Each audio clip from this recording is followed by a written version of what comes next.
Have you seen the, so there was this pharmaceutical company called Insys Pharmaceuticals. They're based in Arizona. And what they would do is they would bribe doctors to prescribe highly addictive opiates. That's basically what they did. It's a very profitable business in America. So they would do is they would go around to doctors and they would say, hey, here's a bunch of, well, actually, here's how they would do it. Is the real sneaky way is they would say, hey, you're a great doctor. People love you. Would you like to come speak at our great doctor conference? And the doctor would be like, huh? Well, I'm not that great. Why would you?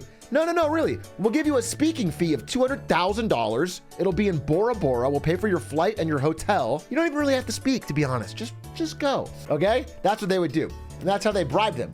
And all they would say is, all right, one good thing though, it'd be really nice if you could prescribe our highly addictive opiates to anyone who has any form of pain.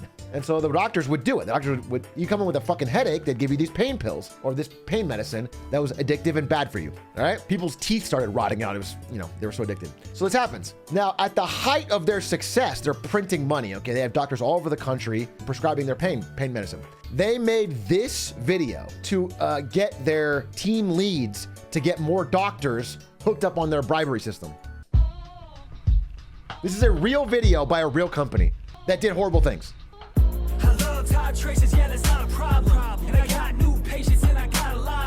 Wait, it gets better.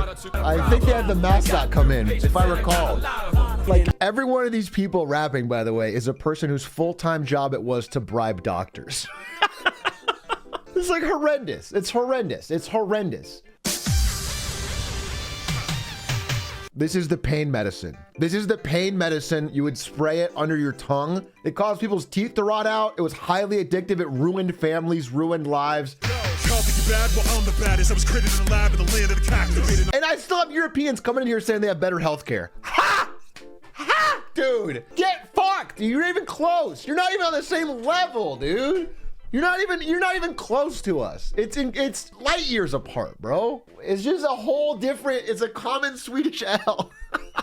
This is what we got, okay? Did the doctors get in trouble? Some did. Yeah, some went to jail. It's a fentanyl spray. That's exactly what it is. It's a fentanyl spray. And they prescribed it not even for serious pain. That's the even craziest part, is by the end of it, to juice profits, they were getting doctors to prescribe it for fucking headaches, for any minor pain. And they were getting, you know, thousands of people across the country, hundreds of thousands of people hooked. I now believe rap lyrics should be used in court. This was used in court. That video was used in court. This.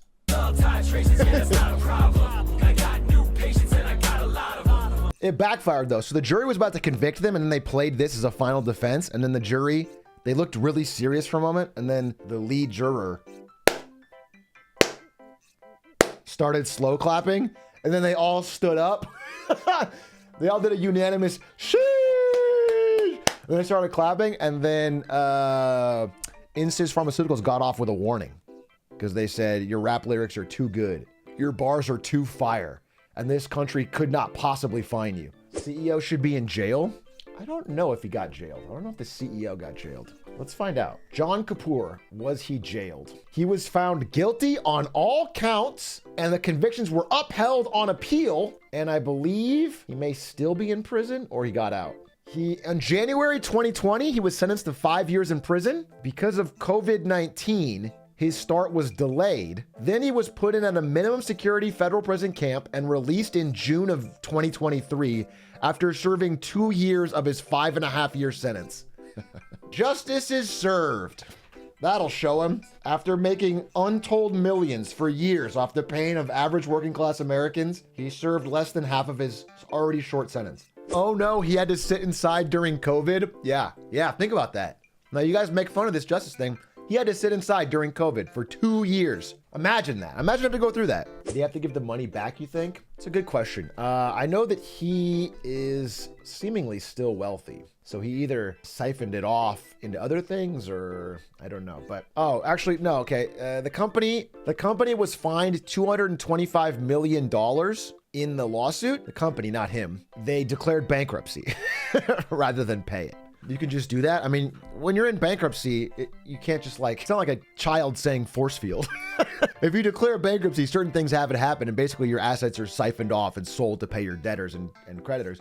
Like it's not, you can't just be like, I don't want to pay, I declare bankruptcy. Well, like, you know, you can like basically suck the company dry, get everything out of it as possible, then declare bankruptcy and just wrap the company up as a legal entity. And then whatever it's owed is not passed on to the employees. It's not passed on to the owners or the investors or the CEO. It's just the company fails. That's it. The moral of the story is I should be bribing doctors to sell fent to working class Americans.